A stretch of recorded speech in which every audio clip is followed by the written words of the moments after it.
It was an unusual scene.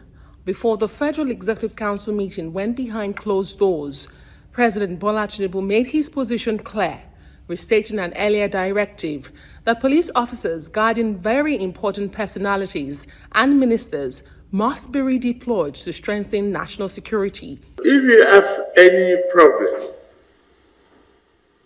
of security because of the nature of your assignment, please contact the IGP and get my clearance. The president again gives specific instructions to the heads of security and intelligence agencies, review structures, ensure coordination, and arm forest guards where necessary.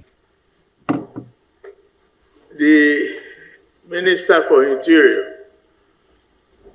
should liaise with IGP and the civil defense structure to replace those police officers who are on special security duties, so that you don't leave people exposed. NSA and DSS to provide further information and form themselves into a committee and review the structure. It should be effected. Turning to the Vice President, Tinubu urges him, as chairman of the National Economic Council, to sensitize governors on exercising their constitutional power to help end open grazing and its attendant security consequences.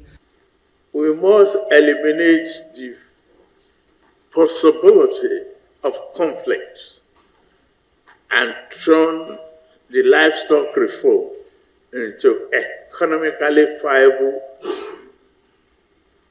development. The opportunity is there. Let's utilize it. And it is a neck. If we emphasize the constitutional requirement, we see that the land belongs to in the state. Hours later, ministers emerged with approved memos. But first, the president's displeasure over unpaid contractors. In the course of the FEC meeting, the president expressed very, very grave displeasure about the fact that contractors are being owed money. He actually said he was upset. And then he set up a committee of about 6 ministers and said he should look into the problems of giving funds, of paying those contractors. Months of frustration boiled over as contractors have sustained protests outside the Ministry of Finance, many camping for days, saying delays in payments were crippling livelihoods and businesses. And as part of measures to resolve the crisis, the president has set up a multi-ministerial committee comprising the ministers of finance, budget and economic planning, works, education, housing, marine and blue economy, the Director General of the Budget Office, as well as the chairman of the Nigeria Revenue Service. The council also approved 5 memos from the Ministry of Trade and Investment, including contracts worth over 245 billion naira for 200 electric buses and the Eko Atlantic City headquarters of the Bank of Industry. It also adopted the long-awaited Nigeria industrial policy. The hugest of them all, the last memo on industry was the approval for the adoption of the Nigeria Industrial Policy 2025.